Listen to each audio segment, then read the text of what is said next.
It's time for a reality check. We're here to deconstruct health and fitness trends and provide tangible advice so you can become 1% better with each choice starting today.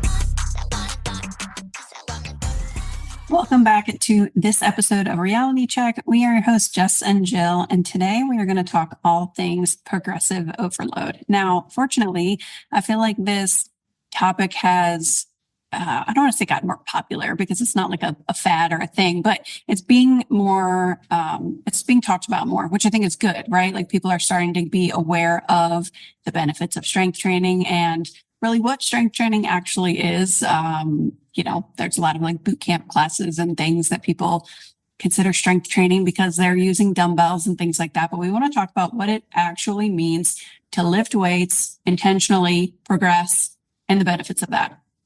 So progressive overload is a gradual increase in the intensity or difficulty in a lot of different ways that we're going to talk about of your workouts to place a greater stress on your musculoskeletal and nervous systems. So that's a fancy way of saying, obviously our goals are to, of course, increase your strength, right? But it's more it goes deeper than that, right? It's not just lifting more weight and getting stronger in that regard. Of course, there are also aesthetic benefits to that, but it's really more of what we want to talk about from a health standpoint of your balance and bone density and just like general health and longevity too. There's so many benefits to strength training, but we talk a lot about metabolism and obviously there's massive benefits too from a metabolic standpoint when it comes to strength training too. So we're going to talk all things strength, progressive overload, and really how to get the most out of your workouts, depending on what your goal is, because everyone has a different goal, but how to get the most out of your workouts from a strength training standpoint. So Jess, where do you want to start? Well, and I want to just touch on this a little bit more. So the reason we are addressing strength training specifically and progressive overload and adaptation in regards to your muscles is because most women hire us because they feel like they're stuck. They can't lose weight. They can't change their physique. Again, there's so many health benefits to adding muscle, but that's why we're addressing this particular area of adaptation. I want to be clear that any type of stressor you want to add to your body to change something, you have to apply this same concept to, even when it doesn't come to strength training. So for example, if you want to become a better runner, you need to either apply more stress in your speed or in your distance, right? Over the course of time, or you're not going to get better.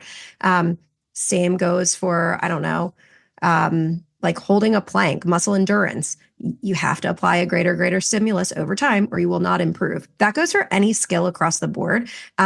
So again, the reason that we stress this point so much is because we really care about the adaptation that is a side effect of these inputs that we're doing. So every time I always say like train smarter, not harder, or like let's start to program more effectively. It's because I want us to be able to utilize our workouts and like get more out of our time spent in the gym versus you feeling like you always have to do more and more and add more hours and add more intensity. And, focusing on the wrong things for sure. You can get really great physical results and health results from adding some of these concepts that we're going to talk about today without adding physical hours to your workout week. Mm-hmm. That's a great point. And, it's not common because so many women come to us for physique goals, but we do have women that come to us that are, they just have a general like life goal of training for a marathon or running. They like to run 5Ks for fun, right? So progressive overload, obviously we love strength training and I think everyone should do it in some fashion and whatever way feels good for them and fits their life, but from a health standpoint, but yeah, you're progressive overloading no matter what your goal is, right? Because from a nutrition standpoint, and then from, the exercise and physical side, there's always those adaptations and working out. You're always going to have to continue to challenge yourself. And it's just that you're getting better and you're advancing and then you continue to like up the ante, right? So that's really kind of the premise of all of that too, which I'm excited to talk about all of these ways. I just had this conversation with a client recently who was graduating from the program and she was kind of talking about and asking me like, what ways do I know that I'm like pushing myself, or how do I know if I'm doing too much or not enough or getting complacent? And I was like, oh my gosh, I can't wait to release this episode because this is going to be so helpful for so many people. So, and sorry to interrupt again. This also applies to our nutrition. So like, again, all our bodies, I always say this, but like our bodies, Literally exactly what I was going to say. So you just do it. okay, cool. Our bodies adapt to the inputs that we give it. Okay. So the same thing happens with nutrition. And this is why we periodize our nutrition, meaning we phase people into strategically increasing or decreasing their calories, because at some point your body gets adapted to the same input you keep giving it over and over and over again. So at some point you need to kind of, like Jill said, up the ante to produce a greater result. So we do the exact same thing with our nutrition. Simultaneously, we're periodizing our strength training so that we get metabolic adaptations from adding muscle. The more muscle we have on our body, the more calories our body burn all the time. And we want to get our women to that place where they don't feel like they have to work more and more and more to keep it up. Yep, 100%. And I mean, there are definitely women that come to us that get caught in doing 6, 7 workouts a week or 2 a day sometimes, because they feel like the only way that they can keep up with maintaining their physique, even if they're not happy with it, or even if they still want to see more progress, whatever, they feel like they have to burn more calories, which means more time. And that's the point of this that we want to talk about. And so often people will say like, oh, I have the training side down. I just need help with my nutrition. I don't know what to eat. Or I do my workouts and I go to the gym 5 days a week. And there is never a point in this life where somebody says that to me and I say, oh, great, let's just talk nutrition then. And I'm like, okay, what do you do in the gym? And they're like, oh, I go to F45 5 days a week. And I'm like, okay, hold on a second, right? Which I'm not discounting somebody going to F45 5 days a week. That's incredible. That's a big time commitment. And you should be really proud of yourself for doing that from a movement and just general, like, doing something standpoint, right? But when you have specific goals of changing your physique and doing these other things and building strength and looking lean and toned, that's really kind of what we're focusing on when we're talking about this too. We need to be more strategic with it then. Right. So good, but it's not training, and it's not training with progressive overload just because you're using weights or dumbbells. I would say almost every single time I have a woman tell me like, no, I've got the training side down. And then we dig deeper. I'm like, okay, why don't we start? You do it your way for the first couple weeks. Usually it's weeks. I say like for the first couple months, but I've had women who came from doing Beachbody 5 to 6 days a week, from doing F45, from doing Orange Theory. And again, it's not this is great. They're burning calories, they're getting movement. For general health, that's great. For physique change, they're not adapting their bodies at all. We actually dial back the amount that they're working out. So we switch it and we do just 3 or 4 days a week. But we are very strategic with progressive overload, and they see stellar physique change over time. And they are like, this is crazy. I don't have, and again, if you love running, great. But I had this one client who was like an Orange Theory groupie. She loved it. After a year of maintaining her results at higher calories with less work, she was like, I didn't even like running. I just did it because I thought I had to stay lean. So it's like, can be very freeing when you realize like, oh, now you can add it actually for fun if you like it, not because you think you have to. Yeah. And it's funny you say that. Like, so many women will say like, oh, I run, I'm like, what do you do for exercise? So I run 3 or 4 days a week. And I'm like, great. Why? And they're like, what do you mean why? I'm like, why do you run? Is it because you love it and it's a good outlet for you? Is it because it's for weight loss? And they're like, I felt like I had to. And I'm like, great, here's your sign that you don't have to.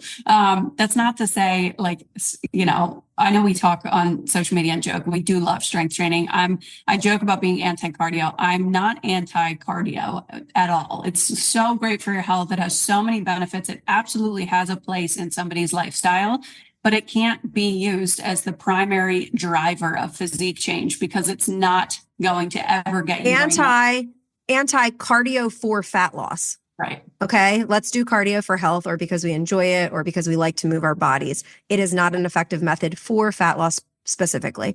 I also want to address, I think a lot of people, go ahead.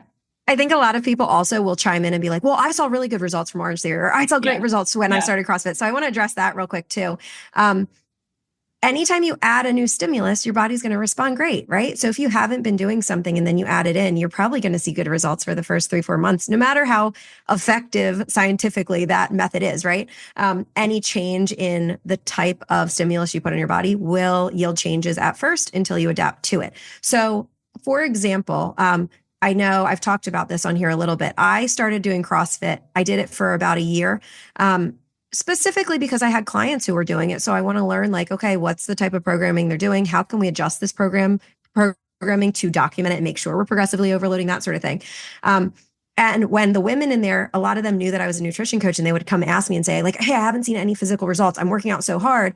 I would tell them, like, well, here's how I'm choosing to implement this into my life. So, like, I'm coming to some of these classes, but I'm only coming strategically. Like, you guys will notice I'm here for like 4 or 5 weeks, and then you don't see me, or maybe you only see me once a week for the next 8 weeks because I'm back in the gym doing my normal lifting. So when I then introduce that higher intensity modality, my body is fresh and ready to respond to it really well. I'm not just sticking to the same old thing that many days a week for years on end, because guess what? Then you just need more and more and more, and you're already beating your body up so much and the intensity is so high, you really don't need that much. So another thing we talk about a lot is the minimal effective dose. Like when you're a newbie and you've never lifted before, your body really doesn't need that much in terms of resistance because it's never gotten that stimulus before. So like we want to strategically apply as much pressure as we can, or as little pressure as we can, to yield results over the course of time, and then strategically increase it from there and from there, so that we always have somewhere to go, versus going balls to the wall, adapting your body to the most intense 7-day-a-week thing. Then you have nowhere to go from there except for going all or nothing. Like, where are we going to, how can we progress from there?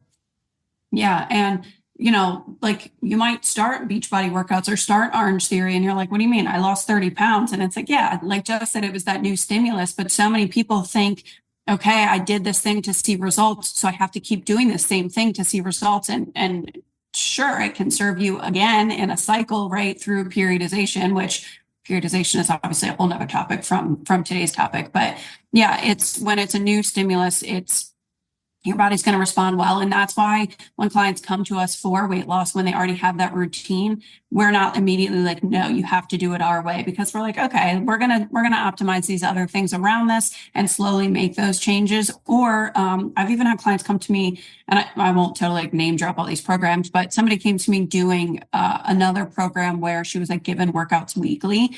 And I was like, send me them each week and I'll look at them. And I was giving her ways to implement those workouts because it wasn't live, it was a recording. And I was like, these movements are not inherently wrong. You're doing barbell back squats, you're doing dumbbell deadlifts, right?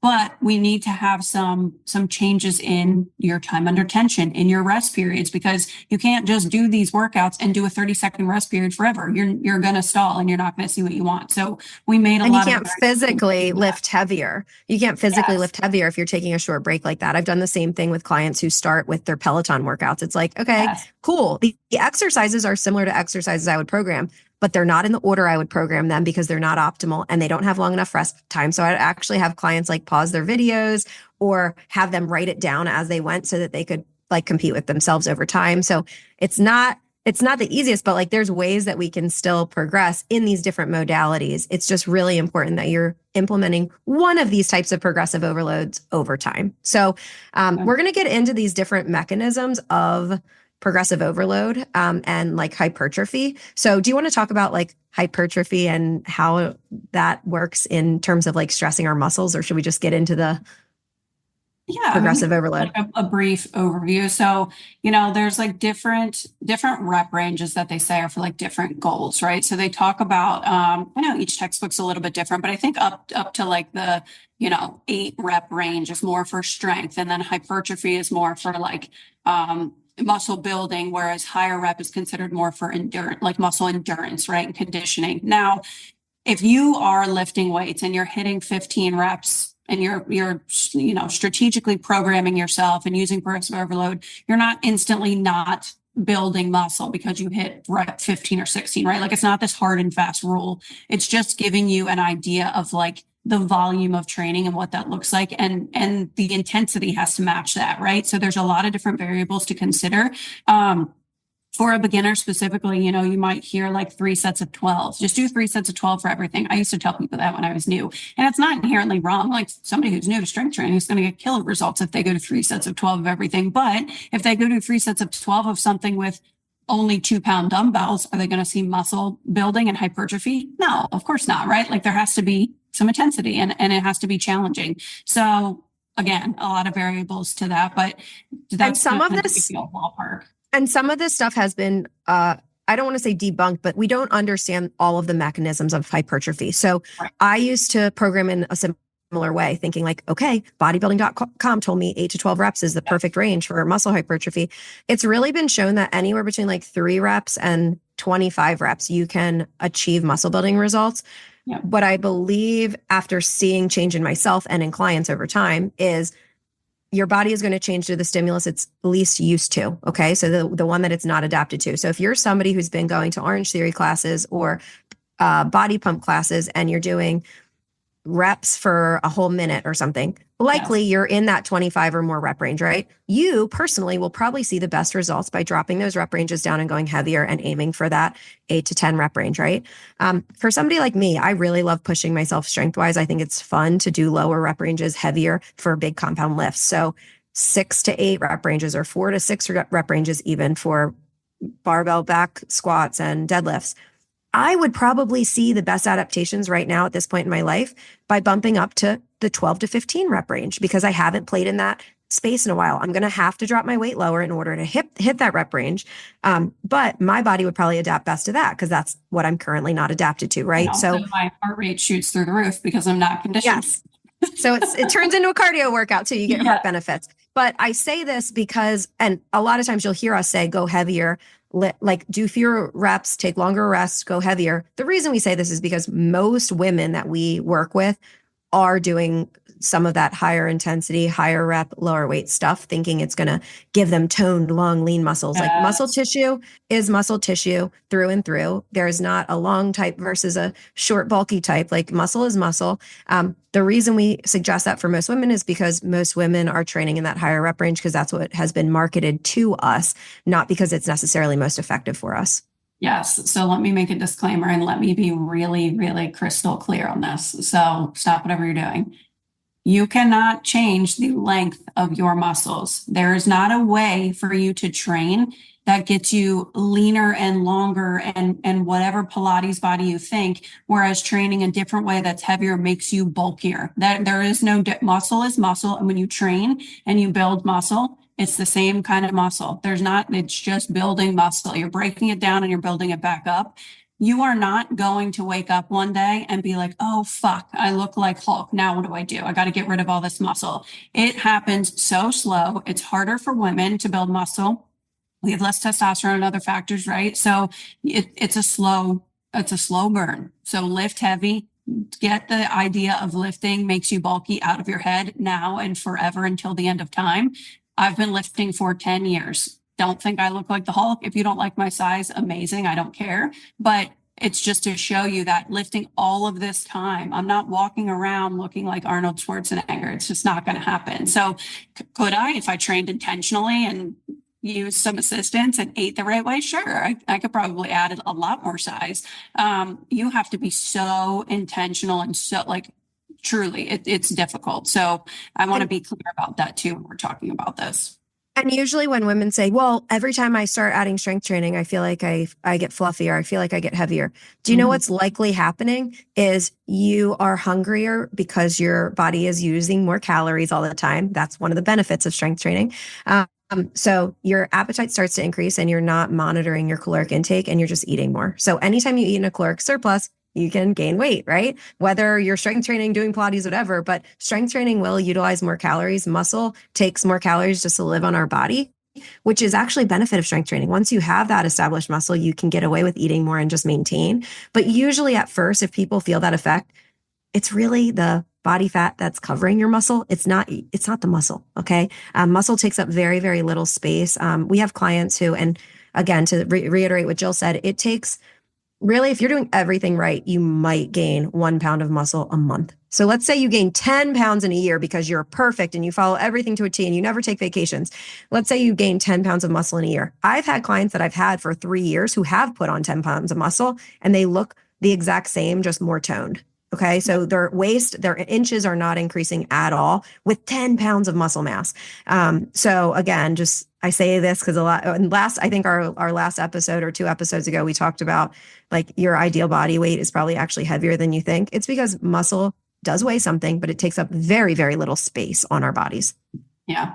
Yeah. I saw a woman recently talking about how she's like talking about her metabolism being slower. And I mean, she's like, I know I've been dieting for a long time and whatever. Like she was like saying all the right things, but she's like, I feel like I need to drop to like 900 calories to lose the rest of the weight I want to lose. And I'm like, well, how much are you looking to lose? And she's like, I just have the last 5. But she's talking about how she doesn't have her cycle anymore and her hair's falling out. I'm like, for God's sakes, you are jeopardizing your health forever for the sake of 5 pounds, when in reality, you probably just need to add more muscle. I guarantee the last 5 to even 10 pounds that you think you need to lose, you're wrong. You probably don't need to lose. You probably need to add more muscle. So yeah.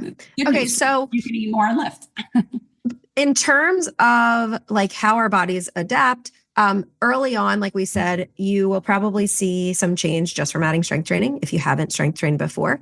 At that point, we then need to increase something over time. Okay. So a lot of times what I will recommend is if you are following a well-written program, so we write our programming for all of our clients individually. There's lots of other programs out there. I've had people reach out who aren't ready for coaching, and I'll send them who I'd recommend if they just want to buy a program. But please follow a good, well-written program, not just a trainer putting together random workouts. So if you're following a well-written program, I recommend allowing the reps to dictate how heavy you go, and then you can progressively increase from there. So for example, if I write somebody a workout and I give them a rep range of 8 to 10, if they can't get to 10, that's cool. Write down 8 reps or whatever you got, if you can't get to 8, the lower end, write down however many reps you got to, and then move on, drop the weight a little bit. If you can get 11, 12, 13, it's a sign you're going too light. Okay. You need to go heavier. So allow that rep range to dictate your weight. And form and quality movement patterns are always a prerequisite to any of this that I'm saying. I'm assuming your movement patterns are good as a foundation. But at that point, again, if you can exceed that rep range, and if it says 3 sets of 10 to 12 and you get 12, 12, 12, I know you could have got more reps on that first or that second set. If you're still getting to 12 on your third set, you're going too light.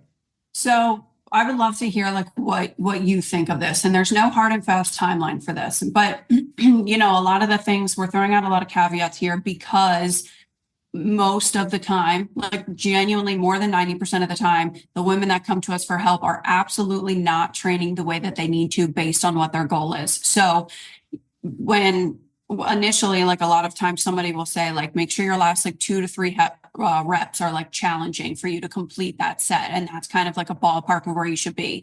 Now, I do think that's appropriate initially. Should you always be training with the intensity that you're almost to failure every time? No. And obviously that's the point of this, but it's a good ballpark to start with. Now, I think personally that when you are new to actual strength training, not beach body, not circuit, not any of that stuff, actual strength training, that you can train that way in some fashion and just focus on assuming that your form is good and that you're using the right, techniques and programming and all that stuff, that you can just focus on strength for probably a good, 6 to 12 months before you have to start playing with more variables. Not to say you can't do it at earlier. Least a year, honestly. Like You can get excellent results for a year to 2 years. Most people aren't overload with strength. And most people aren't even that consistent. So they can see it longer than that. If you take a month off because life happened and you only work out once or twice a week, then you get back to 4 days a week and your body's going to respond again. Right. Like, so yeah, in terms of consistency, I would agree with you. And then with how frequently we should progress over time, that's what we kind of want to talk about, because you're going to get to a point where everybody's going to get to a point where at some point you can't go heavier, right? So ideally we are increasing weight over time. There's going to come a point where you're like, oh, I can't go heavier. What do I do then? So we're going to go into some of those things. But yeah, in terms of like, okay, when we're starting, do we train to failure? Do we not? I usually use the leave 1 or 2 reps in your tank metaphor. So scientifically, I agree. We don't need to go to failure all the time, right? We don't have to push ourselves that hard. Realistically, in training people for a lot of years, most women do not know what failure even feels like. So they think they're going to failure and they have 10 reps left in the tank. So my recommendation is like, if I am lifting by myself, because if I'm lifting with a partner, I might truly push myself to failure because I know they can assist me out of my last rep. My rule of thumb is if I'm training by myself, I'm going as hard as I can every single form I can with good form by myself without needing assistance. So again, I might have a half a rep left in the tank, or I might have one left in the tank to make sure I'm safe when I'm bench pressing by myself and I'm not crushing myself, right? But that's it. Like if I can do two more reps, like I will push myself to failure just to know what failure looks like. I recommend doing that for your first 6 months to a year so that you know your body, because I think most women think that they are not capable of what they're actually capable of. They way underestimate their strength. With all of that being said, that Jess said, you cannot possibly remember, no matter how much you convince yourself, every weight that you used for every movement from last week or yesterday even. It is so critical to ensure progression at a steady and efficient pace, right? If you want to willy-nilly in the gym and just lift weights because it's fun, cool. But if you want to progress, it's really important to monitor that data and log those sets and those reps so you can see if you get to that point of doing, you're in an 8 to 12 rep range and you're just, I used to train that way actually. When I competed in bodybuilding, I was so tired. I was so low calorie that I was checking boxes and I was like, whatever, I'm just going to do 3 sets of 12 because that's enough. And in reality, looking back, I'm like, God, I spent 2 hours in the gym and literally did nothing because I was doing the same weight every single week. And occasionally I would get, have an extra thing of caffeine and push it a little more. But I was really complacent for a while. And guess what? My physique didn't change. One, because I was training like an ass. And two, because my nutrition was so low that I didn't have enough to support what I was doing anyway. So there's your sign to eat more food so you can lift more. And if your goal is to maintain, that's okay. But most women, again, come to us unhappy with the fact that they're not seeing change or they're not seeing progress, and then they're not changing anything in terms of the stimulus that they're giving their body. So it's very important that you log this. I actually just posted on my Instagram today about progressive overload, not even realizing this was our topic for today. And I shared a snippet of my log. I just keep it in my phone notes, but you can see the last 4 weeks of me doing dips. Like the first time I did it, I could get 3 reps, 4 reps, 3 reps, 3 reps. The next week, I was able to get 4 reps, 4 reps, 3 reps, 3 reps. So it's like tiny little incremental changes over time. But I've now been doing this program for 5 weeks and I'm up to 7 dips unassisted. And that progress is going to happen like that pretty slow over time. And there's going to be weeks where you feel weaker. Like if my daughter's sick right now, if she's up all night last night and I went to go work out today, I'm lacking sleep. It's the week before my period. Like I'm not going to be as strong as I was last week. If I just looked at that and said, oh, well, I'm just not getting stronger, I'll just stop trying.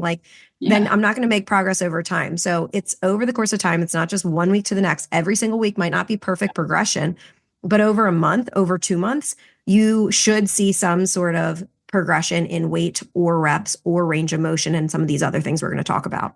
Yeah. And that's another factor is life happening, right? Like when people are worried about doing too much or getting to the point where they genuinely can't lift any heavier. It's like, unfortunately, like as much as we preach consistency, there probably are going to be periods of life where things are happening and you can't train with the same intensity. I went through a period where like one day in the week in the gym was torture for me. And I was like, okay, I got to do a second one at least at home of something.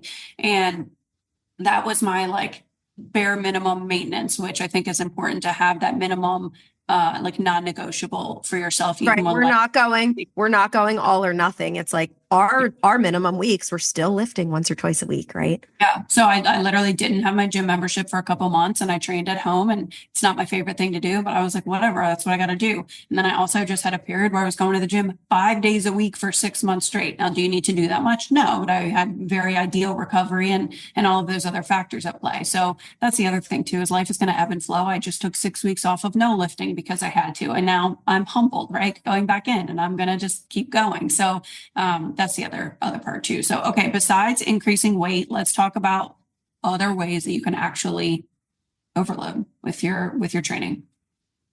Tempo and intensity is the next one. So you might or might not hear the phrase time under tension. And I actually love going through periods of this because you think, like you could look at a workout that's focused on time under tension and look at it and be like, is this for real? Like if you do it and you don't focus on time under tension, you would think it's so easy. But if you do pause squats or you're doing really low negatives on a certain movement or whatever, you're going to be like, holy cow, I can't even do as much weight as I thought I could. And I think it's like, I love having a good phase of this every couple of months within programming because I think it's really powerful, not only for a new stimulus, but also I think sometimes, again, we can go through the motions. You've deadlifted a million times, so you're just doing it. But time under tension forces you to like slow down and focus and really make that like mind muscle connection again. And I think that's like a huge component of it too. I think it really, really improves form. So I will utilize this method. And I know a lot of trainers actually who start their clients with like slow motion versions of every movement. And it's boring. Like if I were the client, I get why you're like, oh, I don't want to do this because you're not doing that much during a session with that trainer, but you're learning how to move very well. And they're able to cue you at every step of the movement. So like when I first really wanted to improve my squat form, my barbell back squat form, I did slow motion versions of a squat because I could feel my core releasing and letting go at a certain part when I got at a certain depth, right? And this allows your brain to check yourself. And then when you go back to normal tempo, you are so much stronger for it. So slowing down is probably the biggest example. Spending more time under tension is the example we use most often in our programming. But this also, it includes different tempos, like doing an isometric hold. If you hold a wall sit, you're going to get a new stimulus, a different stimulus on your quads than if you were doing reps of a leg extension versus the opposite. If I'm doing explosive movements like box jumps or speed skaters, right? I'm doing them for the purpose of how much power and explosive movement can my fast twitch muscle fibers get? I'm not doing it for the sake of how many can I do in a minute for cardio, right? If I want to do cardio, I don't care. I'll do jumping jacks in front of the TV or something. Like I'm doing them for a skill, and doing explosive type stuff can work in a similar but different way to adapt your body, just like slowing down the tempo. Totally different muscle fibers that you're recruiting, right? Yep. So it's that new stimulus and the new adaptation. And this kind of goes into the next one too. But I had a trainer, and this was like totally new to me. I want to say this is back in like 2015 or 16 maybe, that she was programming for me, and she did this month of like German volume training, and I was like, oh, I love it. I love it. Super high rep, but we are like trying to think of like a movement example, like a curl. Like you're basically holding almost like half a curl, and that arm is just holding stable, and the other one is doing the curls, right? So it's almost like a unilateral movement, but you're still almost like a wall sit for your arm, right? So you're holding that there. And then when you switch that one arm, now you're the one that you did the reps on, you're holding, right? And it's almost like a little burnout. And the one that was holding that already has like been going, now you're doing the reps, right? And you're flipping. So it was really high volume. And I had never trained. And high volume. Yeah. So German volume training is like a 10 by 10, guys. So it's like you're doing 10 sets of 10 reps of a squat or a deadlift or whatever the thing is. So again, it's a completely kick your butt stimulus. I would say I would never program that for somebody within their first 5 years of lifting, because you probably don't need that much of a stimulus, but it's a really fun, more advanced way to challenge yourself in progressive overload for somebody whose body has already become very adapted to strength training. Yeah. It's very cool. So it was a good change up. But again, I did that for about 5 weeks maybe. And then I went back to like my typical rep range that I would go in, right? So it was just a period, right, of that training. So another thing that kind of builds off of time under tension is increasing the range of motion. So I like this not just for hypertrophy and time under tension, which it does cause. So think of this, getting deeper in your squat or adding a deficit to your deadlift so that you don't have to stop at the floor. Things like that are going to increase your range of motion. So this is great for time under tension, but I love it for function. So once I started training clients, like in your bodybuilding world, you'll hear like, oh, just squat to 90 degrees or just do your overhead presses to 90 degrees because you don't want to hurt yourself. And it's like, okay, you can go way heavier if you only go to 90 degrees. But then what happens when you like reach up to grab something from a shelf and hurt your shoulder because you've never trained it in a deeper range of motion? So like, I really like training deep ranges of motion, full ranges of motion first, and then adding load beyond that. So if this is your first time doing this and you are a seasoned lifter, you're going to have to go lighter at first. You're going to be like, whoa, this is way harder to do like an ass to grass squat than my 90-degree squat. I have to go lighter with my barbell. But over time, you are now adding more stimulus to all of your muscles because you're stressing them for longer, and you're now training a function where you can get up off the floor for longer as you age, right? So that's one that I really, really love to add. It helps you to maintain your mobility and your function and your flexibility without adding specific mobility sessions. Like just by doing this, you can do your 3 lifts, 4 lifts a week, and you're now hitting your mobility movements with it. Yep. And as you were kind of saying this, it made a thought pop in my head of what I used to believe back in the day. I don't know if you ever did. And what I definitely hear is I used to think that you had to do all of these crazy different workouts all of the time to, like, the term was like trick your muscles, right? In terms of like growing and progressing. And the reason for making a variation like this in a deadlift, for example, is not that, right? We don't need to like trick our muscles. And we already explained this with adaptation, but I just want to be clear that doing these basic movements, right? Like a push and a pull and a hinge, which are, like a squat, a deadlift, a bench press, a barbell row, just those like basic compound movements, for one, are doing so much in terms of cardiovascular training also, right? I don't think we touched on that. Cardio doesn't always look like just going for a run. You're also training that way with, tell me if you've ever done a set of 8 barbell squats at a high weight, and when you're done, your heart rate's through the roof. You're trying to catch your breath, right? You need to recover. So that's one side of it. And then the other side is, I don't remember the point I was trying to make, but anyway, that you're still making that progression, but it's not that you have to trick your muscles. You're doing these core movements, right? And you're just getting better at them each time in terms of range of motion and strength and all of those variations. You're adding some sort of stressor and stimulus that your body has not yet adapted to. Another thing is that we didn't touch on. One of the reasons we love this topic of different ways to progressively overload besides adding weight is because we have so many women who it's convenient for them and it works in their life to work out from home.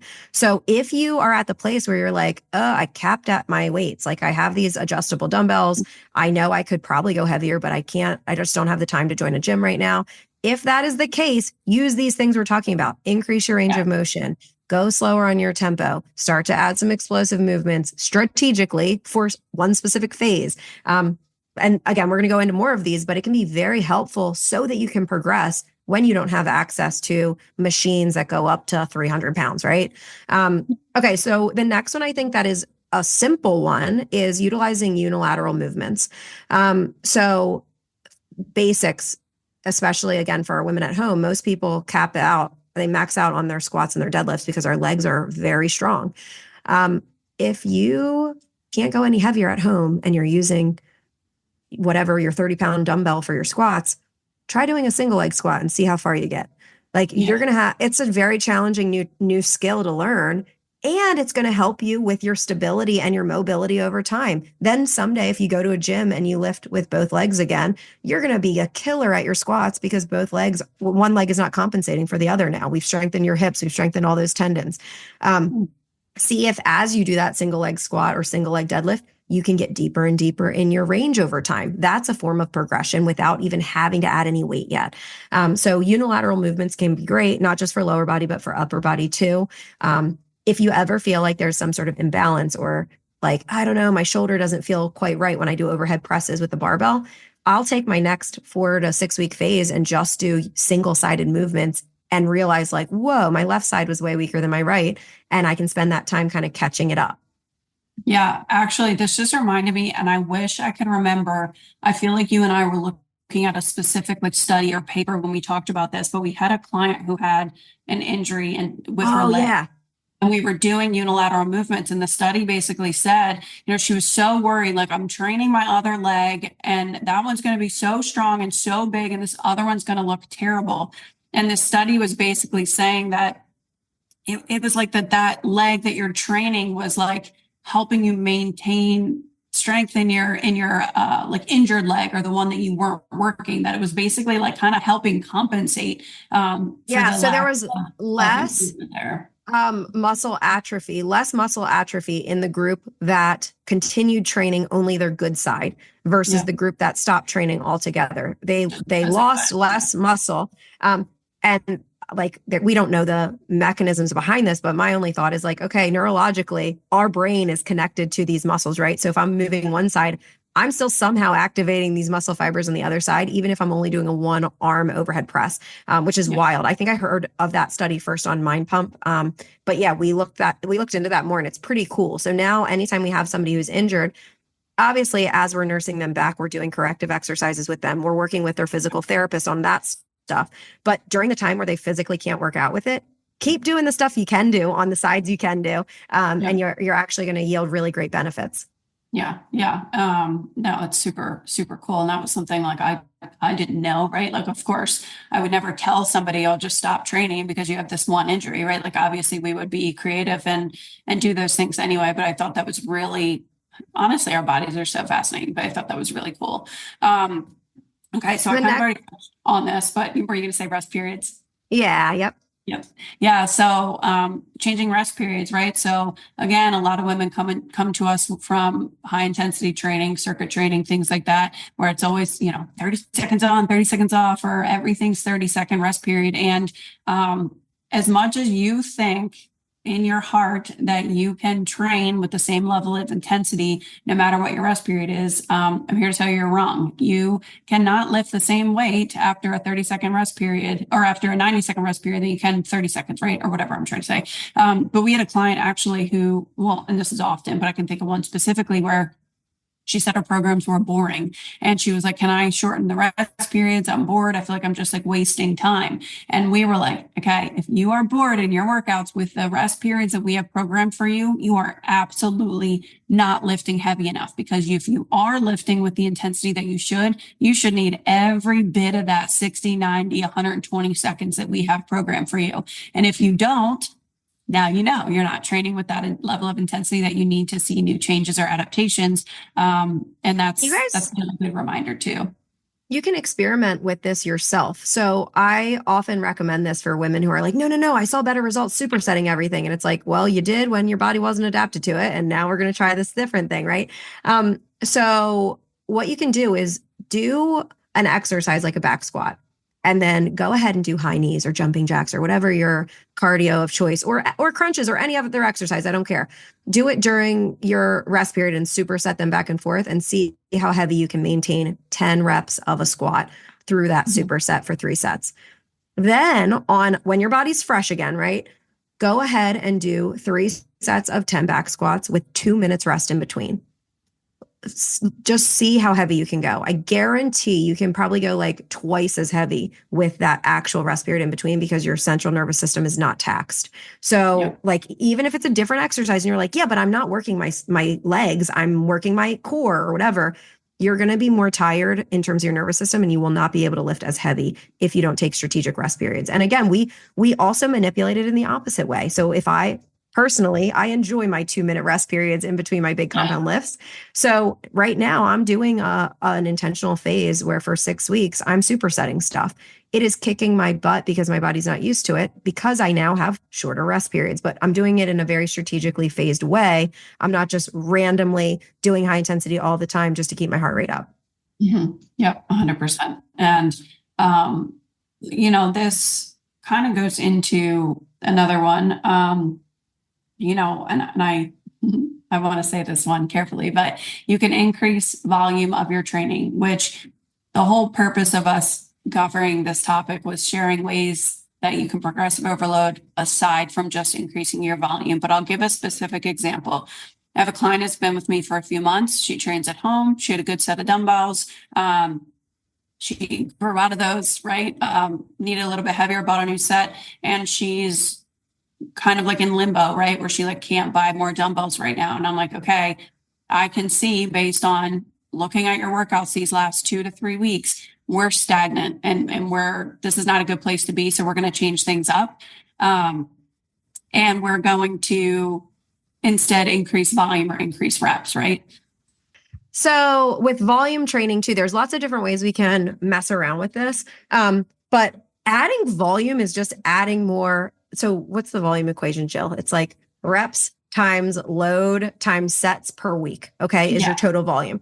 We need to increase that over time. So it's either weights or reps or load. Different ways of manipulating this could be with supersetting or with doing drop sets or the German volume training or whatever.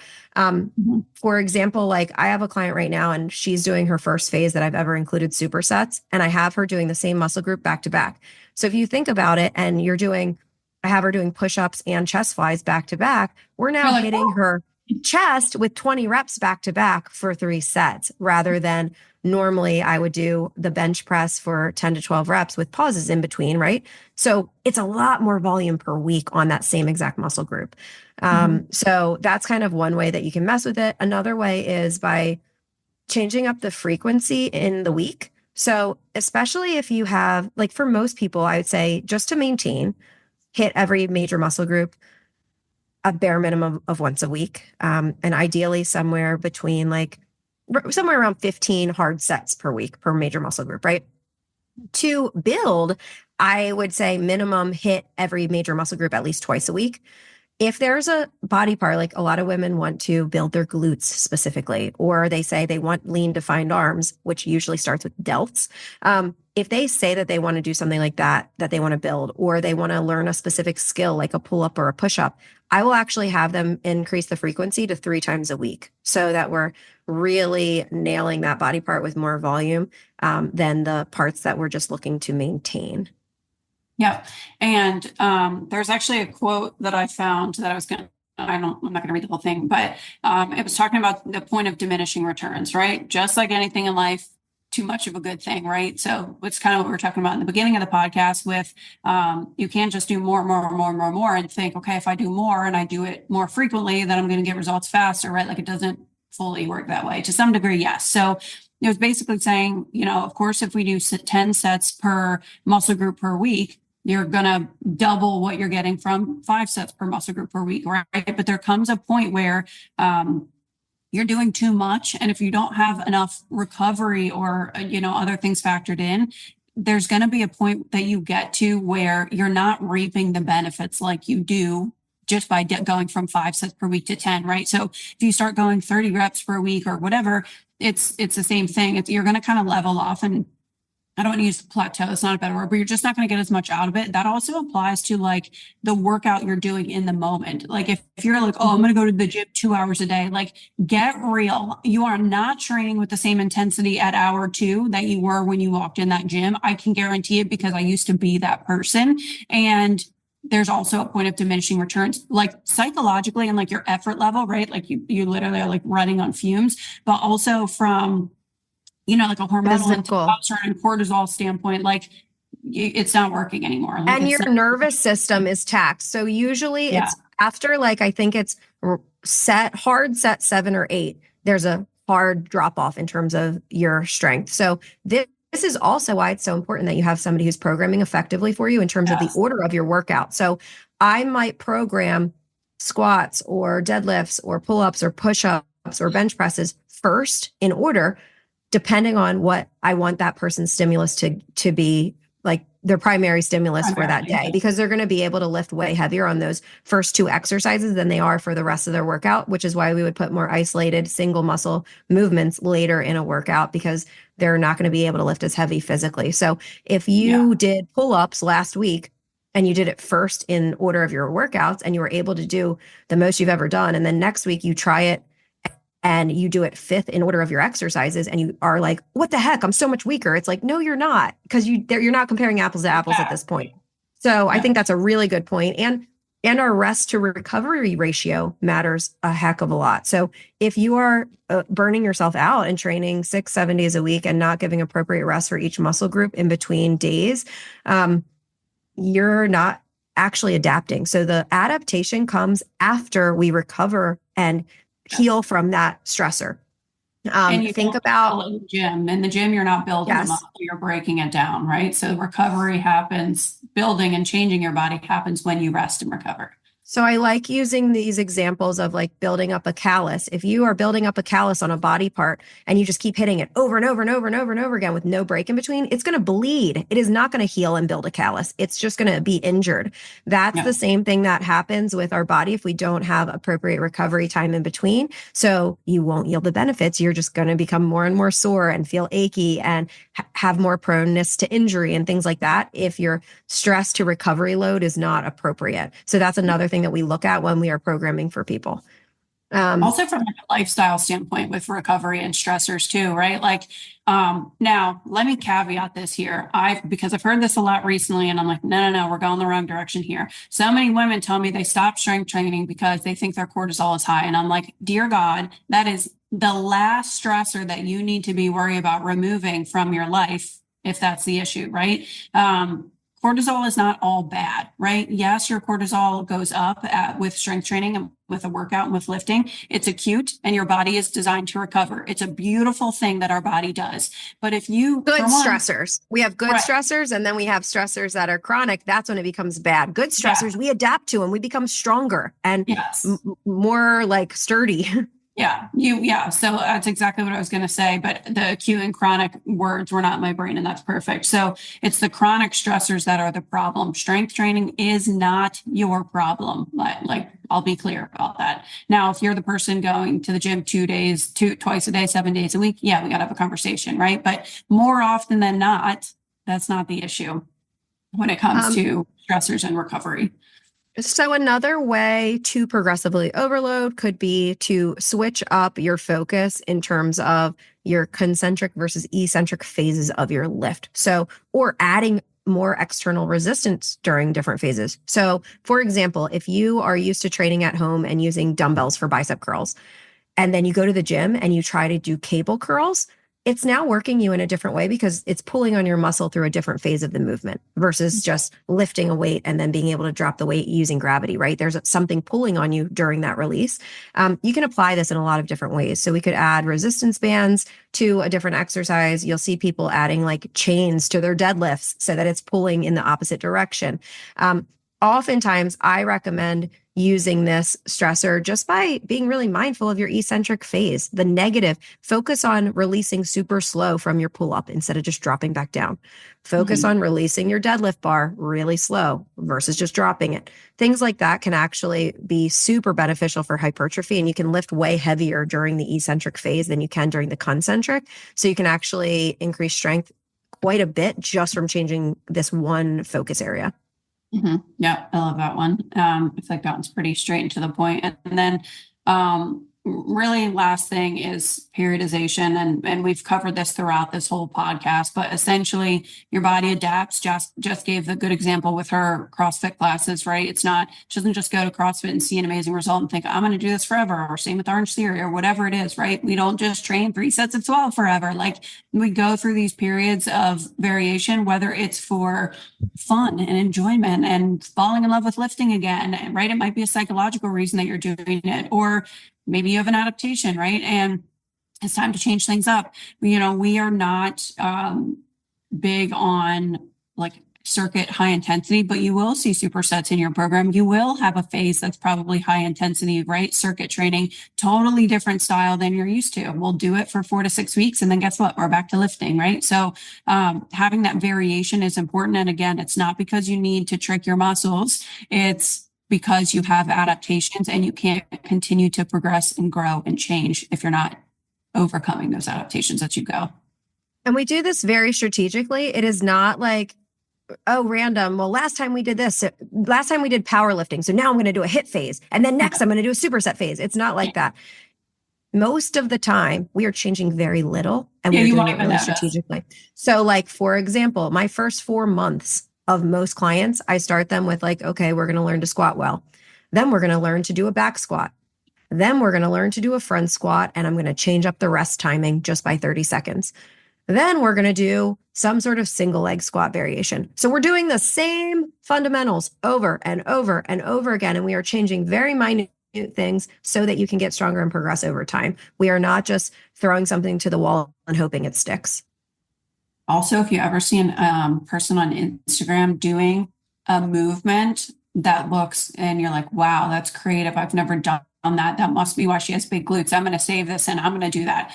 I want you to message her and I want you to ask her what the primary driver of the movement is and what muscles she's recruiting and why she's doing it. And I guarantee you she can't answer any of those questions. And then that's She just has good glutes from following some other really good program for a long time.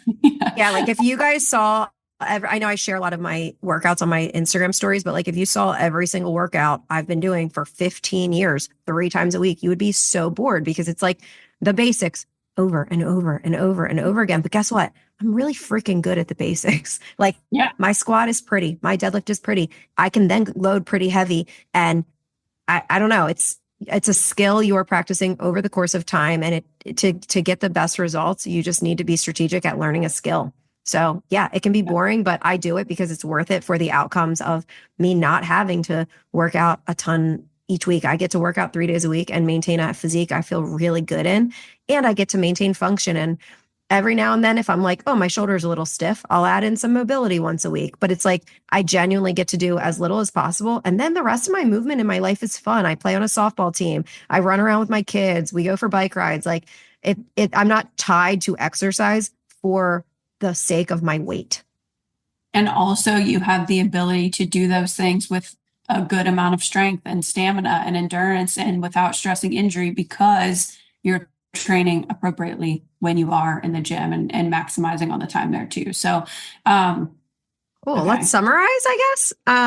If you aren't sure how to program effectively, which we've talked about a lot here, we did do a workshop on building your own workouts, and I put some examples in there. So like if you can only go 2 days a week, here's how I would split it up. If you can go 3 or 4 days a week, here's how I might split it up. You guys can check that out, or we'll include the link in our show notes here. So you guys can go ahead and get that if you are interested in building your own workouts. If not, reach out to either of us. Again, we program for all of our individual clients, but we could also recommend programs to buy if that's what you're looking for. So to summarize, first and foremost, form and muscle connection are the prerequisite for progressive overload. We want you to be moving well before lifting heavy. And at that point, we are adding these following things, right? So we're either lifting more weight, lifting more reps or volume or sets per week. We are doing the same weight with an increased range of motion. You could be lifting the same weight and volume with less rest time in between sets, or more rest time in between sets in order to lift heavier on the subsequent set. Mm-hmm. Lifting the same weight with more speed and acceleration while maintaining good form. Lifting the same weight with better form, more control, and less effort. Think a single leg deadlift. At first, you feel really unstable, and then by week 4, you're able to do it and own and control the movement. That's progress. Doing more work in the same amount of time, doing the same amount of work in less time, doing more sets with the same weight and reps is going to increase volume over time. Doing unilateral movements once you become tapped out with bilateral movements, or if you feel that there's some sort of imbalance. Doing the same workout with more frequency throughout the week. Doing the same work while losing weight. And again, we didn't really touch on this, but if we are eating less calories, if we are in a caloric deficit, you may not get stronger. You may not be able to build muscle. So expect you might maintain strength. That's good. That means you're working hard if you're maintaining strength in a deficit. And no, you don't stop strength training when you're trying to lose weight. Please, you keep training. You want to try to train with the same intensity. It might dip a little bit. You just do what you can. Yep. We are not changing up how we train. We're still training to build muscle. Lifting the same load and volume and then extending the set past technical failure. Using varying types of training, volume, and exercise. And then our little asterisks to all of this. Jill, you want to talk about recovery again? Just remind everybody.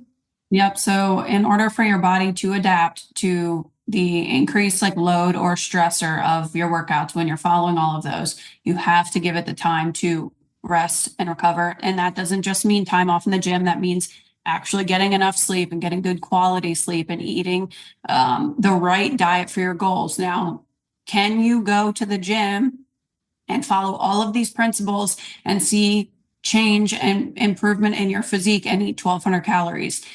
If it's very new, maybe in the early stages, but odds are when you're in a calorie deficit, you're going to lose fat, right? You can't really lose fat and build muscle at the same time unless it's again a very new stimulus in your body. It's a brand new adaptation. Otherwise, it's not going to happen. You have to make sure that you're eating enough protein, that you're eating enough micronutrients, not just about calories and macros, that you're getting enough water and hydration, but also you have to have enough energy in the form of calories to support you as a human in day-to-day life, but also to support all of the recovery that your body is going to need to do after you break down your muscles in the gym. And then obviously straightforward, incorporating rest days into your schedule. And rest day doesn't mean you have to be a vegetable. I love having active rest days where I'm not training, but like Jess said, you're doing something fun. You're playing softball. You're doing yoga for recovery. You're going for a hike. You're in the sauna. You're playing with your kids outside, right? Those are all great ways to move your body without taxing it, right? Every single day of the week. And then obviously from a mobility standpoint, just moving your body in healthy ways. If you have injuries or things, obviously addressing those on those active recovery days to make sure that you're not setting yourself up for injury or failure or something in the gym that's going to set you back. And recognizing signs of burnout. If you are overtraining, like we are very strategic about incorporating deload weeks for our clients where maybe they're just doing yoga for a week because they seem like they've been training maybe a little too hard for 8 weeks in a row. So being really intentional about your rest, that doesn't just mean a day off every other day. Like sometimes your body might need more, and having a professional guide you from an objective standpoint can really help. All right, guys, that's it. I know this was a longer episode. Obviously, this is one of our favorite topics, but I hope that was helpful, and I hope that helps you approach anything that you want to change, right? In terms of your physique or your health or, your strength in the gym, whatever it is, this is how to maximize whatever it is that your goal is and make progress and feel really good about it and do it safely and effectively. So that is all. We will see you guys next time.